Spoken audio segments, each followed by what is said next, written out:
Hello guitar noobs, this is Mr. Sheep and today we're gonna watch the right hand. Yeah, the right hand is very crucial on guitar playing, and lots of people tend to pay more attention to the left hand, but they don't see that I mean, when you play guitar, the left hand thinks and the right hand executes.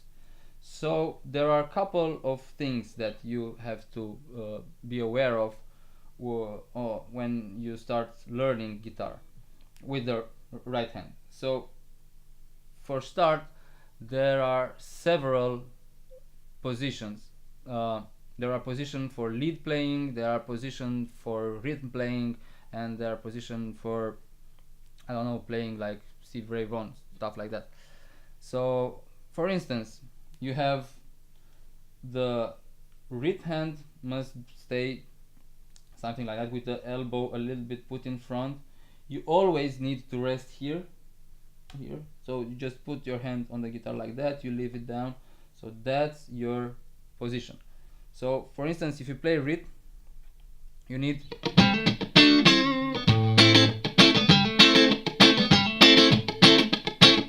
or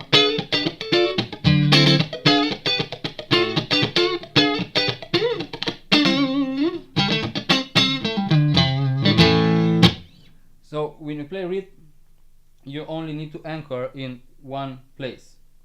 If you play like Texas blues, like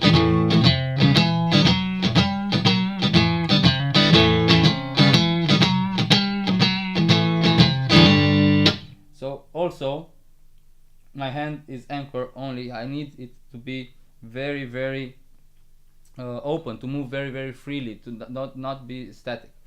When you play lead or riff, then you must have your hand anchor in two places. You need to have it rest here, and you can rest your fingers on the guitar body, or you need to rest your hand here. You need to do that because otherwise you will start doing this, like getting your hand off the guitar and then back in, and you don't want it. You need to be very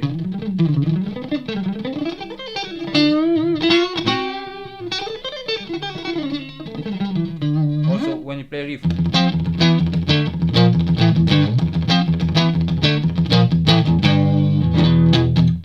As you see, my hand is not moving much. Stay there.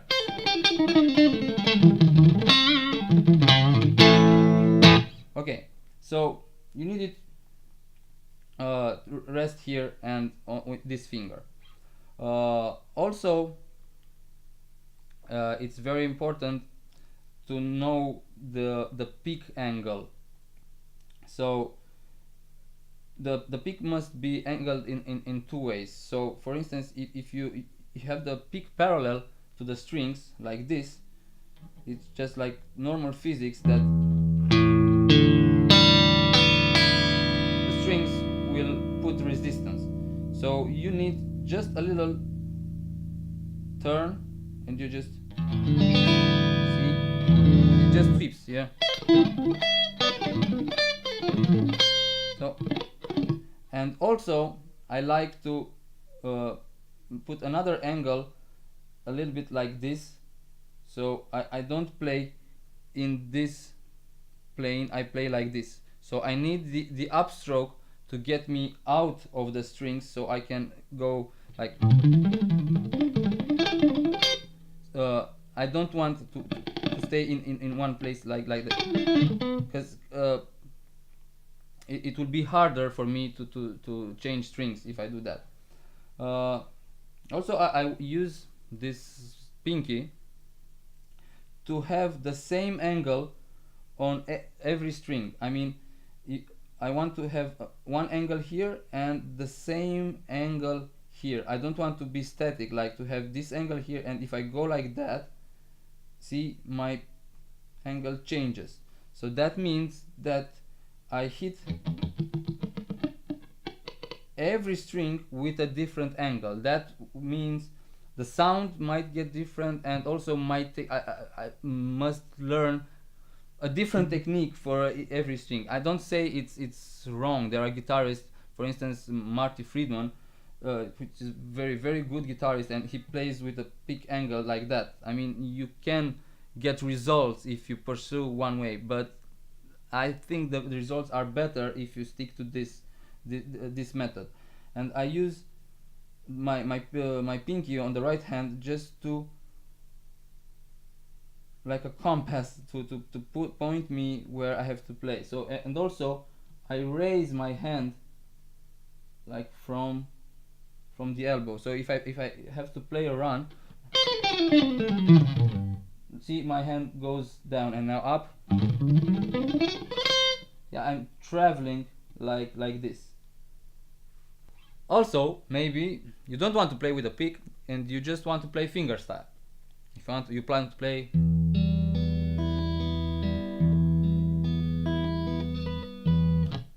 that's the reason why many people start learning guitar, including me, I think. Okay, so what you need to know, you have to respect some trajectories of your fingers. So let's say your thumb plays like completely vertical like this, and the other three fingers are playing horizontally. So if you put your hand like this and if you play like that, your thumb will get in the way of the other fingers. So then if you have to play the D and the G, you will get this, and you don't want to get this.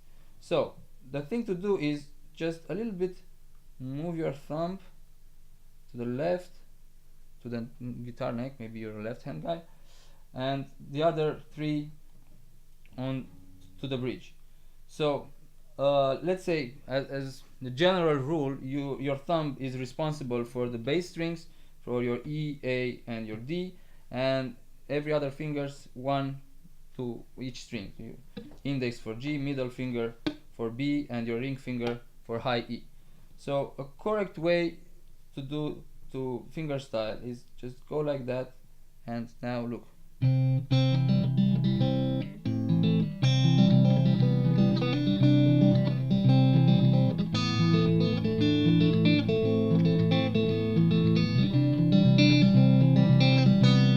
So none of the fingers will get in the way of the other. One of the most important problems about the right hand is how you hold the pick. Imagine you have you have three phalanxes. I think that's the name for this one, this one, and this one. So your pick must be placed here as the length of the middle one. So it's like this, and you have to try to give it a very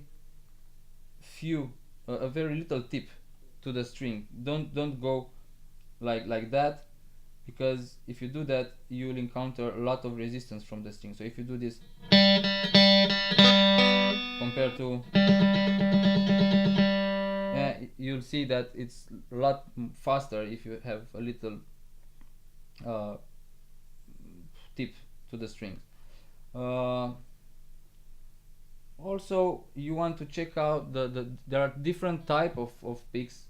There are different shape of picks. What I can recommend is you can use lighter picks, less than 1 millimeter, for strumming, and harder picks like for riffing. And I use some picks called chicken picks. There are 2.0 millimeters, and they are quite thick ones, but I like them because they are very